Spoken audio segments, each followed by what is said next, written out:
Welcome to a new episode of Acme's Funniest Person podcast, the podcast where we talk about an amateur contest that's been going on for over 30 years and has produced some of the best comics in the whole country. And we're here with my buddy and near contest rival, Trevor Anderson. Yep.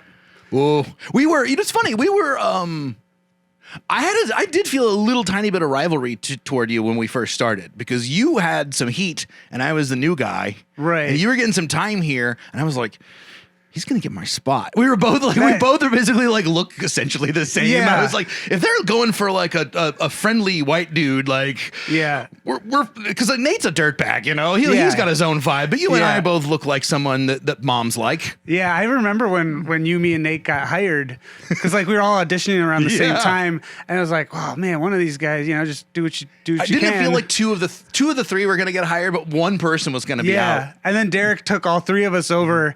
And then I remember you muttered, you're like, this is either good for all of us or bad for all of us because they're not going to do it. They're not going to tell you that you're out in front of me and Nate or whatever. Yeah.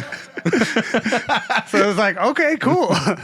But it's so funny to think back. I mean, not like it wasn't like I sat up and had voodoo all of you that I poked, but like, because you always look at the people in your kind of your group because you're like, well, I'm not competing with Tim Harmston. He already works here, you know? But it was like, me, you, Conroy, Gabe. Yeah. Well, me and Mike Lester were talking about this recently because it's like, as far as like young, gangly, awkward white guys, like he and I were in the same class or whatever. He was kind of the new you because by then you were later 20s and he was, Christ. He was still a high schooler or whatever. Yeah. And we were just like, oh, it's so good that we're all just here and, we can just be happy for each other. Yeah, it's like we all pretend that no one was. It was like, oh, we're all just glad to be here. Yeah. I'm sure we all deserve to be. This is how fate meant it to be. Yeah. That's what I tell myself when things work out. So you only did the contest once, correct? I believe so, yeah. Because when did you start comedy? Yeah, like when was your first set? Do you remember? It was around that maybe the year before. Because I feel like you'd been doing comedy here. You'd done it more by the time I got here. I feel like you had some sets under your belt. Yeah, I started in college, so yeah, it would have been around 2008. Did you just come here when you did college, when you were at the U? Yeah, which at the time I was like, this is great because like it's Fantasyland and you can do 3 minutes on the Ninja Turtles that I need to scrub off of YouTube somehow. I remember the Ninja Turtle bit though.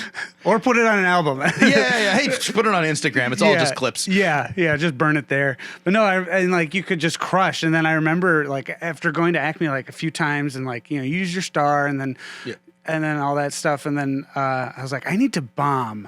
So I went to Grumpy's. Yeah. Boy, did I. Yeah. But it was a different kind of like good feeling because it's like, oh, I'm okay. Yeah. And like comedy isn't always going to be like that, Right. I worked with Cash Levy. He was a headliner. He said one thing that really stuck with me. He's like, doing comedy is like playing Russian roulette. Mm-hmm. And the longer you do it, the more chambers there are, but there's always still a bullet. That's a really good way of putting it. Yeah. I mean, it's funny. You'll even like hear Seinfeld talk about bombing a corporate, even now. Like that's wild to me. It's hard to imagine, but like, there's sometimes you get in a situation where you're like, oh, this sucks. This is kind of unwinnable. Yeah. I've been in my rule and it was only happened a couple of times where I've been in such a bad, not like dangerous situation, but like a corporate where no one cares or whatever. And I've thought to myself, I don't think Brian Regan could do well in front of this crowd. Yeah. And that's like my mark. If they don't like Brian Regan, like, I don't feel bad, And like, there's like just so out to lunch. But yeah, I don't think it never changes. It just like, it becomes so much less frequent. Right. Yeah. But then when it happens, you're like, oh yeah, that familiar feeling. Yeah. Like my little hissy fit I threw at that brewery where I was supposed to do a 15-minute set and somebody from the crowd yelled something I didn't like as I was walking up and I just put the mic back down and walked off stage. And everyone was like, well, what just happened? I was like, not tonight, fellas. That's funny. That was like 6 months ago. Oh, wow. Yeah. That's like we were talking about Skyline before the record. Yeah. I remember I was there with Chad Daniels. He was the headliner and there was this bachelorette party that came up the elevator or whatever, and Cliff, the old owner, he's like, he wouldn't even seat him. He's like, no. I love Cliff. And then they were like yelling, they're like, we're gonna call the cops. We're gonna be outside. And Chad's like, I'm gonna go outside and watch this. If you don't see me, just stretch until I get back. It's like one of them broke a heel before the show even started. It was like walking around.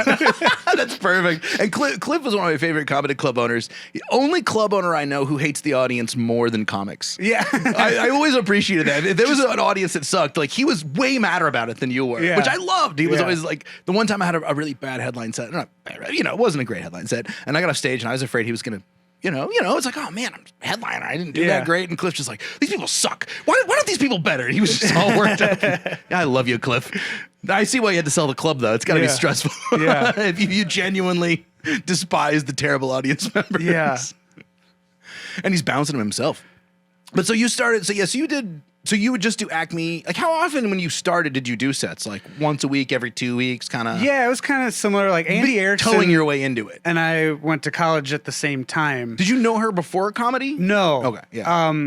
And yeah, so she was like one of the nice people, one of the nicest people still of all time. So like, would talk to new people and stuff like that. And so yeah, we did a lot. We did some random like stuff around campus, like setting up shows in like the dorm, she had that show in her apartment building. Yeah. I used to. I'm sure probably we did that together at some point. And she would have the poker party afterwards. Yep. That was actually a pretty fun show. Yeah. They had that little bleacher seating almost in that area. Yeah. No, that just kind of goes to show like, just take your risks, just set up your own stuff or whatever. Yeah. But like, that's kind of more or less what I was doing. And then, yeah, for the most part, Acme has always been my go-to for like open mics. And like when I started, I was like, well, this place is clearly the best, so I might as well keep showing up, I'm always baffled when people are like, I'm just more comfortable going to like the third best club. You're like, really? You don't want to try for the best one? Doesn't that sound more fun? And I mean, you should get out and, do them all, absolutely. Spread your wings and bomb, but... yeah, but like, have fun. Yeah, I never got that. And that's not to say I've never bombed here. That's for sure. Yeah, 3 weeks ago at open mic was my last one, I think. Because I always remember you though, like you wanted to like do comedy, like, you weren't just like, maybe you towed your way into it in college because you weren't in a rush, you were so young, but you were like kind of little eye of the tiger, like, no, I want to get hired. Yeah. I don't want to just goof around and get drunk. I want to get hired. Well, part of that too is like, growing up in the middle of like the woods of Wisconsin, and just like I would just watch Comedy Central, Premium Blend, like all the specials and stuff, and like you can't really do that in a town of 1,000 people. No. So then when I came here for college, I was like, this is the chance to do this type of stuff, and I even back then heard great things about of all the comics that started here or whatever, and so it was one of those things, and like I played on and off with bands and stuff. So I was like, I've always kind of I've loved performing and stuff. And then, stand-up has always just seemed like the type of thing that I wanted to do. I mean, you and I both, I think, have very similar attitudes toward work. Yeah. Which is like, we're not lazy. No.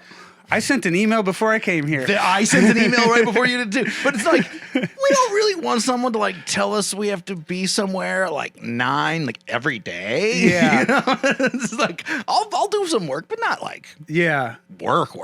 Yeah. Well, I was bartending and stuff. Well, yeah, when and I graduated, with the band, Yeah. So there's even less money in music than there is in comedy, but it's fun. Like if you're on the road and the gig sucks, you're at least with your friends and Yeah.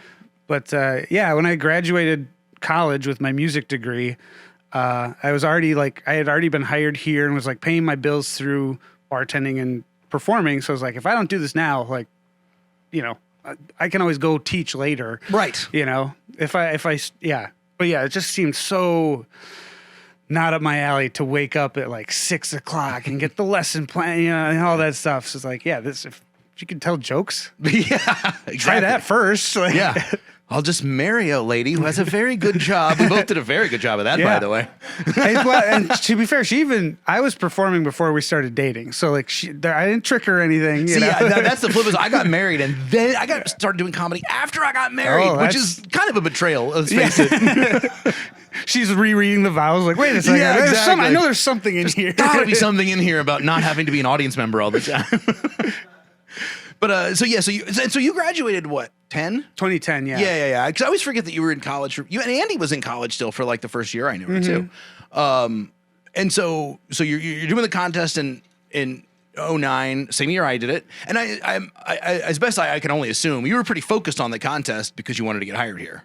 Yeah, and kind of at, there's no rhyme or reason. Like, if the second you try to figure out how to get hired, right, anywhere, like it. Yeah, right. I always like when people act like Acme is it's so mysterious how to get hired at Acme. I'm like, well, let me tell you a story about every other comedy club in the country. Yeah. It's like, it's not like most of them have a convenient sign up sheet, first come, first serve. Now accepting applications. Yeah. In fact, if they do, don't play there.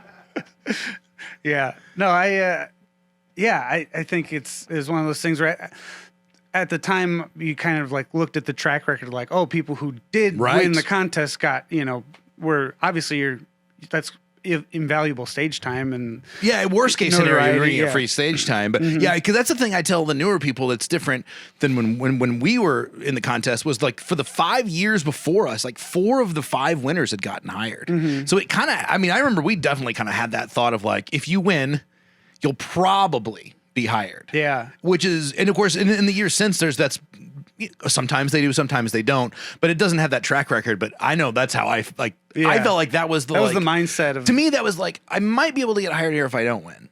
Maybe, right? But like the clearest silver bullet path was like, if I win this contest, which is funny because I didn't win and I got hired, so it doesn't matter. Yeah.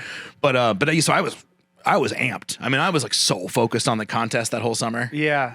Man, that's bringing back the vibe of like I would like look in the mirror and practice that 3-minute set and stuff. And, now I don't know your writing style, but like I'll just have bullet points in a notebook. I'm like, oh, totally. There's something here. And then keywords and like one punchline written out. I'm like, I'll figure it out. But it was so, of course, I only had I probably had 4.5 minutes.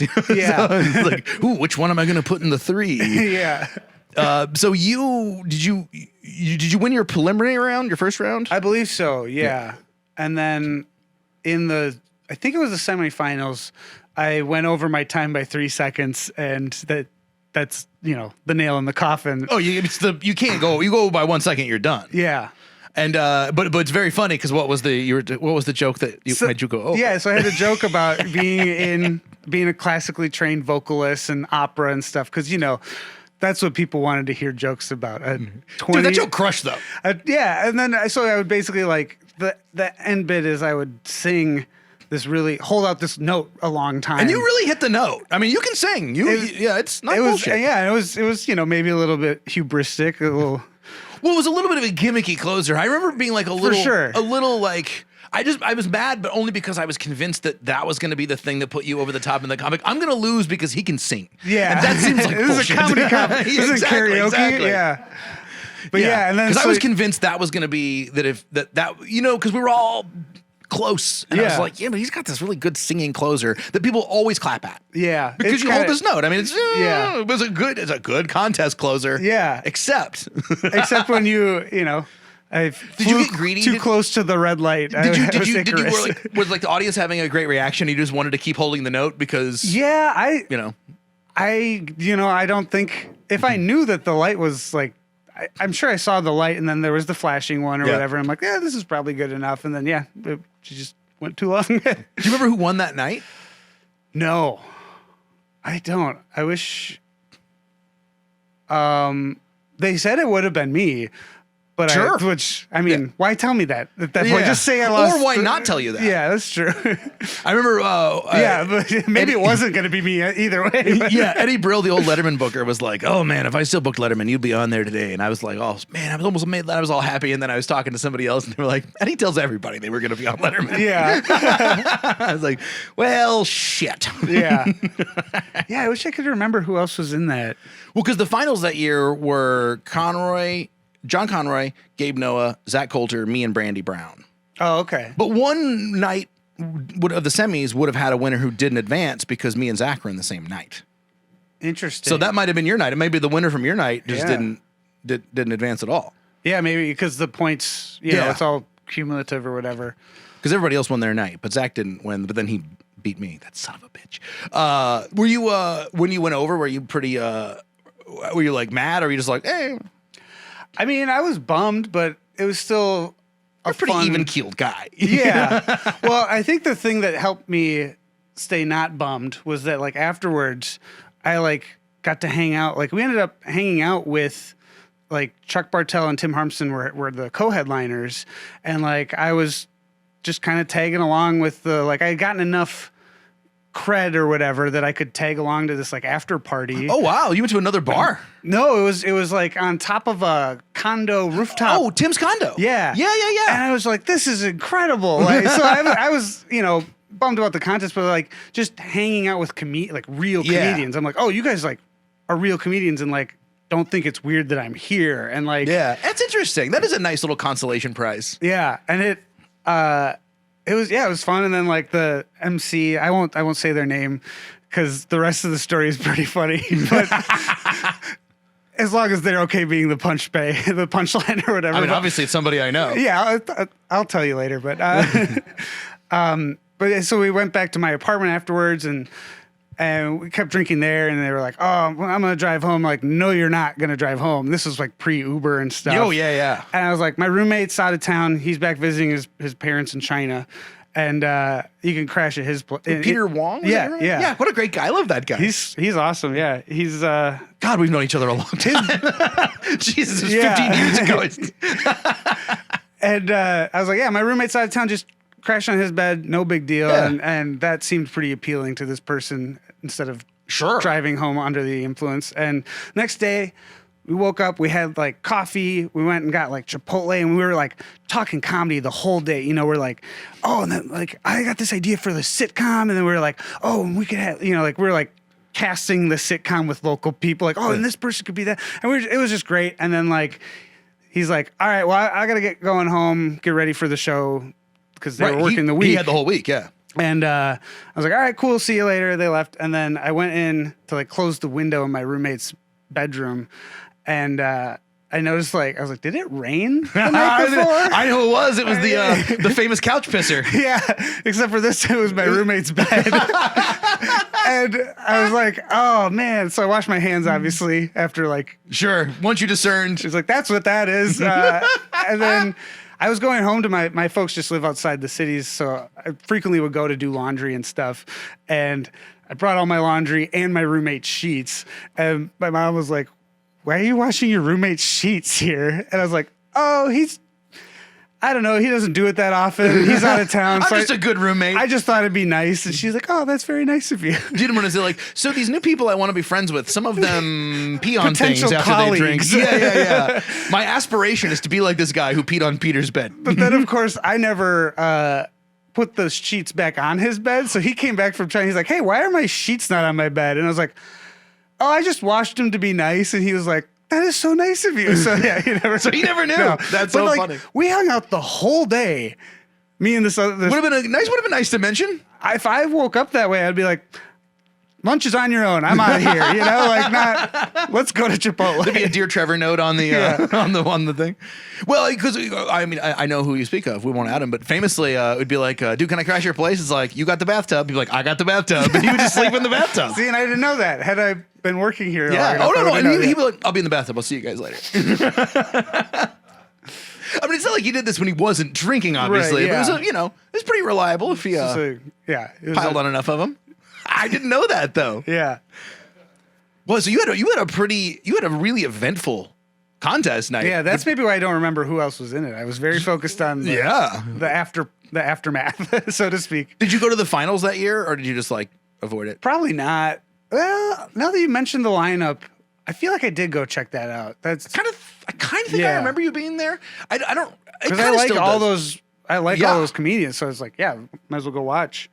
And there is kind of a camaraderie. I remember this from last year when I was judging the finals. Like there, even if you got beat out or whatever, there's like that thing of like, hey, we want to see who won, right? But we also want to support, like.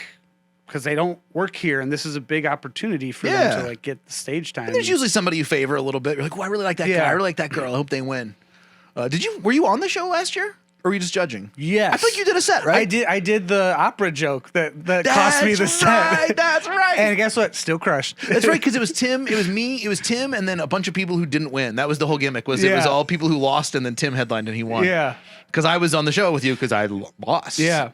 Although I made the finals, but I still lost. Yeah. But you're in good company. Coleman didn't make the finals. Tommy Ryman never made the finals. Really?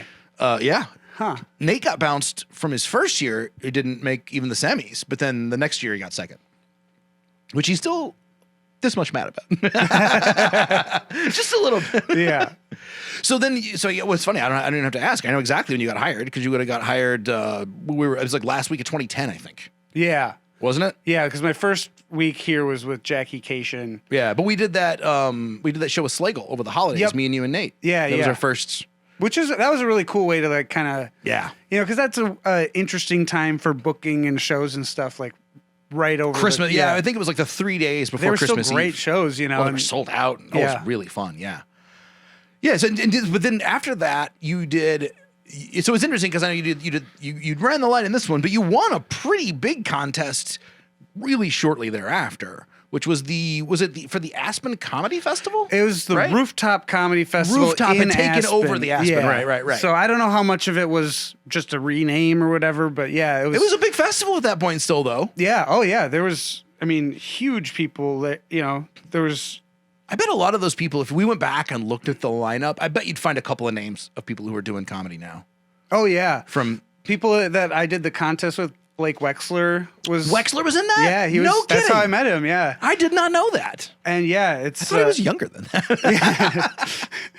Yeah, actually, when he was in town, kind of running his, set to record or whatever, I showed him a picture of like one of our Facebook memories from like 2009, and it was. Whoa. We were babies. Yeah. It was precious because it was a rooftop. You were the particular part that you were in. Obviously, there was a lot of stuff going on, but you were in the college comedy festival, and they had college. It was a team competition, right? Yeah, it was like a bracket kind of thing. It was like a March Madness-y type and thing. A lot of it was like voting and stuff like that. So, and then because it was you and Andy Erickson. Yep, and Linda. Linda was on that. She was taking classes at the U of M. Totally forgot Linda was in that. And people were like, "Yeah, there's like a lady." I mean, she crushed.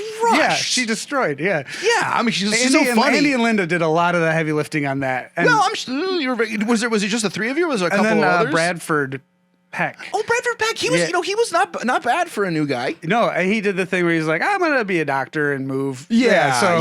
He's doing all right. But he was a good kid. But that's a strong lineup. I mean, that's all people. I mean, you, Andy, and Linda. I bet no other team has three people who still work in stand up. Yeah, maybe. There was one from, I think it was Cincinnati with, what's his name? Reed Failer. Oh, I think. I don't know what he's up to these days, but didn't he get a Comedy Central half hour at some point? Maybe, yeah. I mean, I think incredibly funny dude. Yeah. Oh yeah, the Wonder Twins were from Cincinnati. They were both in that. Reed and his buddy, the little guy, Andrew Short. Yeah. They called him the Wonder Twins. Nice. Yeah, super funny guys. Yeah. That was a cool experience too, being in that actual. It was like flying somewhere, doing a contest, and like just Chad Daniels comes out. He's like, I'm rooting for the U of M guys. They were like, because did you do the finals there? Was that how that worked? Yeah, I think there was 2 rounds there. Yeah, they picked like the semifinalists or something like that, and you guys all flew to Colorado, and they flew you out there, right? Mm-hmm. Yeah, that's cool. And that would have been, how long was that after the Acme contest? I feel like it wasn't. Was it the next year, maybe? Like the next spring or summer? It wasn't long. It was 2009, after. I think. So it was probably the same year. Yeah. So you it's funny because Greg Coleman was telling me earlier on another episode, or today, depending on what order you're watching these, that he kind of had the same thing where he lost, but then he did really well in another contest right after, and he's like, it really takes the sting out of it because you ain't gonna win them all, right? And you won a big one. Yeah. Well, and that's part of the reason why I only did it 1 year here is because by the time the next year came around, I was already working at other places. I wasn't hired here yet, but I was like making money doing comedy, and that's I don't know how many people pay attention to that kind of stipulation in the thing. We stuck to the rules. We look like nice boys who stick by the rules, and generally we do. Maybe not all the substance laws, but most of the rules we're very good about.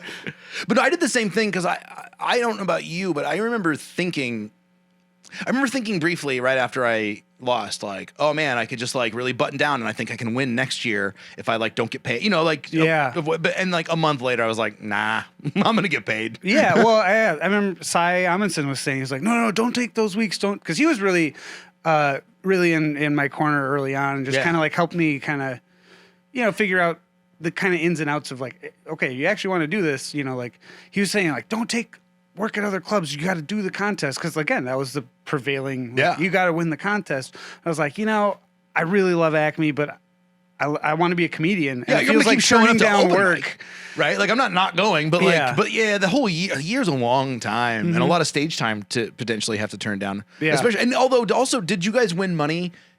You probably got won money in the college contest, right? I don't think so. Really? You just got to go out, basically? We got a trophy. I mean, obviously you get to fly out, but that doesn't count as money. You still could have done the amateur status thing. Yeah.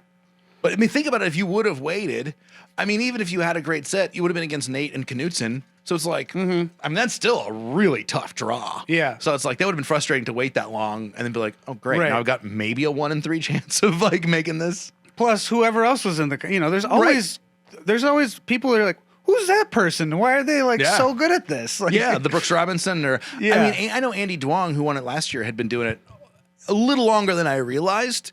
But he hadn't been out that much. And I remember being like, I think I heard of this kid, and I saw his first set and I was like, oh, whoa, that was funny. Yeah. So, I think, I mean, obviously you made the right call because you got hired anyway. Yeah. But that college contest was the tail end of Rooftop being a big deal.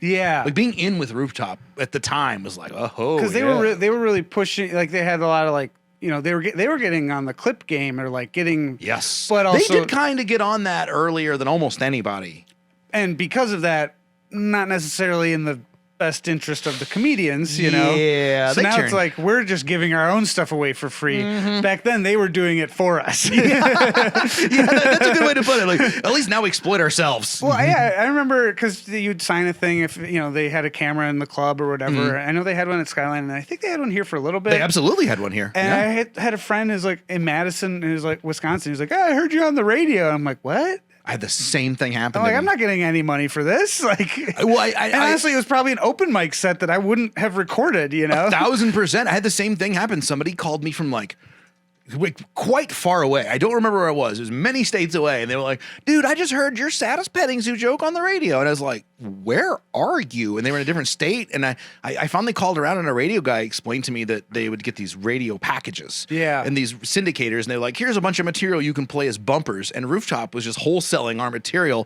for these radio bumpers. Yeah. And so I was like, so if this guy heard me in Oklahoma or wherever, like you're telling me, he's like, oh, that shit's everywhere. He's like, they sold that joke to like the whole country. Yeah. And like, that should have been huge money for us. Like, Sirius XM will pay you, I mean, a Sirius pays you something along the lines of like $20 every time they play one of your clips. So like, wow. Like one time on the station. So imagine if 50 stations played your clip, at Sirius rate, you should be getting like hundreds and hundreds of dollars. But Rooftop was just like, thanks, kid. Yeah. Here's a sticker. Yeah, basically. But we were so excited, like, you can go online and see my clip. Yeah. Yeah, it was interesting because it was a really shady business model, but it was also a prescient one to some degree. Yeah. Yeah, I mean, it had like this like seemed legitimate, or you could be like, yeah, check it out. I'm featured. Yeah. 'Cause they used to like feature like 5 people. Oh, that's bold. That's right. Being on the featured clip of the day, you were like, ooh, my clip's on the featured clips of the day. I'm pretty important. And I know a lot of new comics would go to that and check every day. Yeah. I did. Yeah. And it'd get a little salty when you're like, that guy's an asshole. Why is he on the featured clip of the day? That's not that funny. It seems so weird because YouTube existed, but people weren't in the habit of just like uploading sets to YouTube at that point. Like, I don't know anybody who was doing that at that point. No, I actually just like a few months ago I was in touch with one of my college friends, and she was like, I think about this every once in a while. She was like, I remember back in college, you were showing us YouTube, and you were like, this is the future. You got to get on YouTube. And she's like, you were right. And I'm like, yeah, guess what I didn't do? Get on YouTube. You could have been the Dane Cook of YouTube. I have a Ninja Turtles clip from 12 years ago. That sounds about like me. It's like I often have pretty good ideas. I just don't really do anything about them. It's like I've watched a lot of YouTube, but you're right. I should have put my stuff on there. It is such a different world though, because like just like the whole notion, like when we started, it was like you were supposed to kind of hold tightly to your clips and really curate stuff and like don't just go giving stuff away for free. And now it's just like you're an idiot if you don't just throw your material out to the masses all the time. It's not entirely wrong, but we kind of we've done comedy through a weird transition phase, I think. Yeah, it was still. I was honestly, I was like trying to hold out, see if these Instagram reels would be a flash in the pan, but now I'm like, right. No, I think they're Gotta real. throw some. But luckily, we've been doing it long enough that I can dig through and just burn a bunch of old stuff. That I got a bunch of old videos. It's good enough, or it's still funny, but I don't say it anymore. You know? Or it's on my old album, and it's like, well, I'll put that as a clip. Yeah. But yeah, it's because I feel like when we started comedy in 2009 around, comedy was still a lot more like it was in like 1987 than it would be what it was in 2017. Yeah. You know what I mean? Like it was so different within 5-6 years. Yeah. With like the late night sets getting kind of diminished and social media coming in and YouTube. Because at the beginning it was like, be clean and have a comedy that appeals to everybody and wear a suit and don't give your clips away. Yeah. And it was good advice. Yeah. Well, no, I was talking with the newer comic like the other week, and they were like, man, I just looked and I have like 40 minutes of my material for free on my Instagram. And I'm like, yeah? They're like, what am I going to do when I want to record an album? I'm like, I don't know. I don't know the answer to any of this. Yeah, I think it's I have 2 minutes of my material on Instagram, and that's not enough, Exactly, exactly. It's almost like there's no right answer. Damned if you do, damned if you don't. And that's why I think what's really unfortunate is that's why there's so much of this crowd work clip bullshit. Because understandably, people they want clips. When the system demands it, but then also they don't want to burn their material, so you wind up with a lot of check out this guy's shirt, stuff on YouTube. And then that breeds a specific type of consumer of comedy that like wants to come to shows to get in those clips. It's like, oh, you want to come to shows to watch the comedy? Yeah, that was supposed to be like essentially an outtake. Yeah, like you don't watch a sitcom that's all them screwing up the lines. You might watch the outtake at the end. The idea is like the show. Yeah, I don't know the answer. I don't know. I don't know. It's not going away. Yeah, but I feel bad because you see these kids who are like so encouraged by the industry, and I say the industry like not like a person, but like the kind of vague sense memory of how we should be doing this, and they do that at the beginning, like gotta get clips, but then when they do get to that next step of I want to record or whatever, it's like, or if they finally get a headline set and someone did watch all their clips, they come to see them, it's like, guess what you're about to see? You're about to rewatch Instagram for 45 minutes. That's a tough, I don't know what the answer is.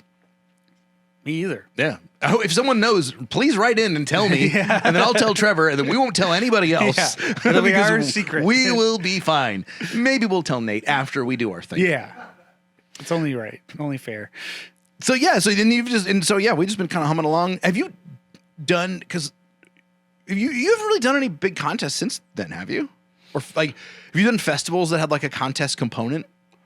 No, I've hosted the Punchline Punch Out, the show that Andy and I created at a couple festivals. We did the 10,000 Laughs one years ago, and then Snow Jam, the one in Sioux Falls. Oh yeah, Snow Jam. And that's a fun like mini, because it's a writing challenge show that isn't really a contest. Tell people what it's about, by the way, what the concept is. It's a great show. Yeah, so Andy and I, Andy's always pushing people to write new stuff, and that's kind of why I like hanging out with her, because I'm like, yeah, she's right, I should do that. But so instead, we just host a show where we force other people to write new stuff. It's funny because you guys never have to write new stuff. Yeah, I did it one time recently, or it was like a year or two ago, because someone had COVID, and they're like, hey, I guess we're not supposed to show up when we're sick anymore. And I'm like, yep, you're good. Yep. Yeah. But what is this, Gutties? We give R.I.P. Yeah. So the show is we give comics a new word like a day or two before the show, and it's a broad word like ring, a word with lots of definitions, usually synonyms, and then you stuff. just write a new 5 minutes on whatever, and then another comic has that same word. One of you does their jokes, the other, and then the audience votes on who was better. Basically, there's no grading criteria. It's just who do you think was more successful? Yeah, it's kind of a friendly competition with no real. Pride is the victory. $5. The winner gets $5. Oh, nice! So, that's cool. But I've got so many people have been like, I close with a joke that I would never have written, and like that's kind of cool to like, just see that. And the cool thing is like nobody ever overlaps. No, I know, and I've been to so many of those. And of course, now Punchline Punch Out was the. If you want to go back to an early episode of the Funniest Person podcast, listen to the Brooks Robinson episode. Yeah, because Punchline Punch Out was the show that Brooks was doing during his very famous naked set. Yeah, because Andy and I were kind of new to it, and Cy was like, "This is a cool show. Can I pitch it to Acme?" And we're like, "Yeah, go for it." we didn't get to do any sets during it, but that's I hosted it. Nice. But I wasn't in the competition. I was just the MC, just regular. I think it was basically a regular MC week, you know? Nice. And that's like, honestly, great. You know, I know Amber Preston and Andy kind of had a version of that show in LA, and then comics were like, yeah, we're not going to do 5 new minutes in case somebody sees it, you know? Because it's in so LA, funny that that it's makes like, sense. yeah, it's exactly in LA. They're all just terrified of something. Oh my God, someone might see me experimenting with the art form. Yeah. No. Yeah. It needs to be the type 5 I've been doing for 7 years. Yeah. The same. Yeah. That'll get me on TV. And it does sometimes. Yeah, it does sometimes. And that's very funny that it is a very anti-LA concept in a way. But no, and I've told plenty of people, like, you know, people who've moved to different cities. I'm like, hey, take this concept, do it. So if I'm ever in town, I can have an in. You know? Yeah. You just have to let me do it. Yeah. So I don't know. I think there's no sense of like trying to be territorial about something like that. No. Yeah, I feel like it's a glorified open mic, really. Yeah, exactly. Yeah, it's just it's a format, but it's a good format. But so yeah, people want to steal that show. It's been fun to do on festivals too. So it's a perfect festival we've show. Talked about trying to, you know, tighten it up and like pitch it to more festivals. So that'd be kind of perfect because they already have. Then you just deal with their pool of comics. Go, hey, who are all going to be here? Who wants to do this? And it's a guaranteed new set from that comic too. You know, yeah, it's a good way to get a bunch of comics on a show. Yeah, you should do that more. You still do that once a month, right? Yep. Yeah, it's Sisyphus. Yeah. So. Yeah, that's a good. I haven't done that in a while. I should do that. I never get jokes out of Punchline Punch-Out for some reason. I mean, I always do good in the thing, and then I'm always like, oh, I got 3 good new jokes, and I go out and I'm like, this isn't working outside of. I don't know why. Well, the secret is it's just as much a performing challenge as it is a writing challenge. So if you have a half-assed bit and you know how to perform, which you clearly do, you can sell it, and then time tells you're like, that actually wasn't that good of a joke. Yeah, but especially because the audience knows it's new, so they have that like vibe. In the context, they're like, damn, that was pretty good. That was hilarious. And then you go onto a real show and they're like, oh, okay. I guess that's, yeah. You know? It's like Crash and Burn here, which is maybe my favorite show to do. I love it. The first night at Crash and Burn, the audience is so on your side. Like, this is all new. And they're just so supportive and it's so fun. But it's like in the back of your mind, you're like, the Friday people don't care. Yeah. The Friday people want this to be funny. Yeah. Like, they are not on your side. They're like, this is going to be good, They right? don't want to see an hour and a half of saver lines. We're like, well, I thought that was funny. Yeah, you know, yeah, like, exactly. You have those you can throw out, those life preservers where you're like. It's nice to know. It's a good to keep in the back of your mind. I always tell people in Crash and Burn, like, have fun the first 2 nights, but be ready for a very different reception on Friday. Like, you got to tighten that up. Yeah, that's good. Do you have any advice other than don't run the light for contestants of the future? I think being a genuine person goes so far. Like that's how like, you know, like don't try to like weasel your way into conversations of people you don't really know. Like don't try to do business at the open mic, as it were. Just do jokes and be who you are. You know, that's I think because we're all very intuitive people. Comedians are like you can sniff out if someone's trying to get something out of you, and if you're new to comedy, it's like okay, it's just a weird.